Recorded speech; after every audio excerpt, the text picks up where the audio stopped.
Hello everyone, my name is Kalfi and I'm doing a game review about a game called RimWorld, a sci-fi colony sim where you take control a group of people or a single person and try to survive on a planet full of friends and foe alike. To give a little insight on the game, in RimWorld you can choose from a variety of starring scenarios. For example, you can start with a group of 3 people who has crash landed on the planet after their spaceship was hit by a meteor, or a group of tribal people who has been exiled from their tribe and are forced to make a new home for themselves. After you choose a scenario, you'll pick where you want to set up your colony, which ranges from temperate forests to boreal forests, jungles, tundras, and deserts. After you've chosen an area, you can create your character and send them on their way. After arriving or crash landing on your destination, you will have to gather, hunt, or grow your food, build a home for your colonies, and keep them happy as they survive in their environment. While colony survives, random things will happen. That's where the storytellers come in. They will give you random events like giving you random items, uh, give plant sprouts that gives you randomized plant like coffee, ambrosia sprouts which are like drugs, and berries. They can also send like solar flares, raids, and other negative events or positive events that will affect your colony.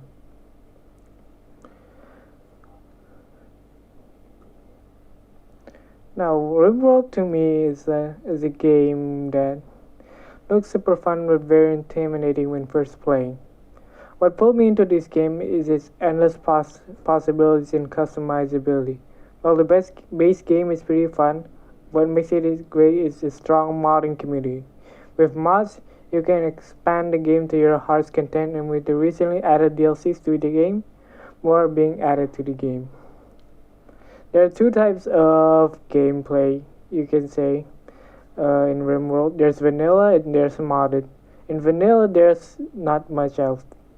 It's just a base game, or you can have the DLC, which is downloadable content like biotech, ideology, and royalty. For ideology, it adds religion, which affects your colonies in ways. I don't have it right now, but maybe I will try it out and give it another shot. For biotech, it adds multiple species of humans, different xenos of humans that has benefits and downsides. For example, dirt moles. They're pretty good at mining, but they are sensitive to light and they can't fight much. And there's also royalty, which adds royal, like regal stuff to the game, like thrones, psychics, and basically a new end game where you fly off in a shuttle. Okay, gameplay wise, it does not have much to offer, but when things get competitive, you have to use a lot of brain power to maintain your colony, especially when it starts to expand. This game, I say, is a high learning curve. It is hard to get good at the game, but every death that happens in your colony, or every time your colony gets ruined, you learn something new and adapt. RimWorld to me isn't like what people say. I've heard people say you have to look off after your colony 24/7, look after it, see whatever happens. To me, it's pretty chill.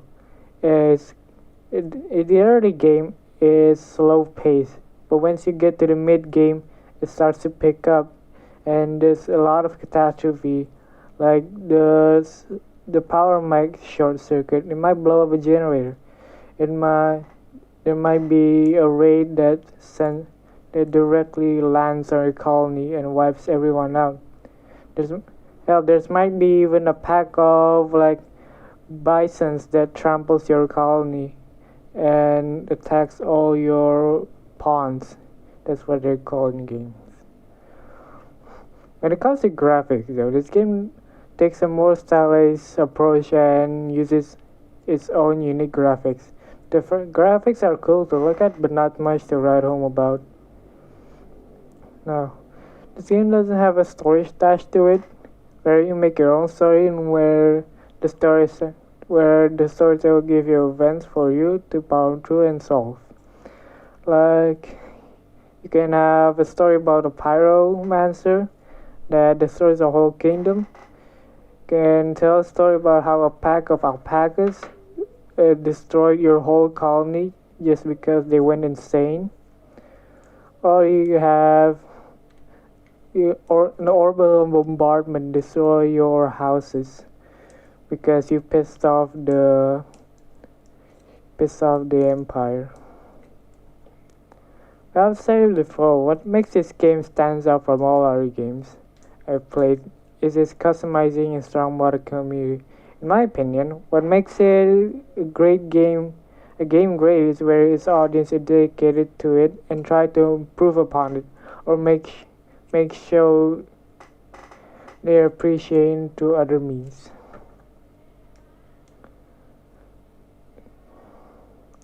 This game can run pretty well with a work laptop, but that only has 8 gigs of RAM.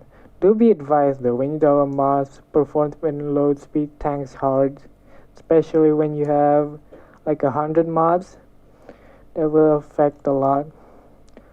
And for the price the game offers, I recommend it getting at a discount. It can be pretty pricey, but in my opinion, this game is pretty worth it. And all the other DLCs are priced the same as the base game, but they offer a lot, honestly. Overall, if I were to rate this game, it would be a solid 8 out of 10. It's a pretty good game if you like base building and can match this steep learning curve. Do be warned, it will take days of your life. I personally have 411 hours on it. I'm addicted to this game.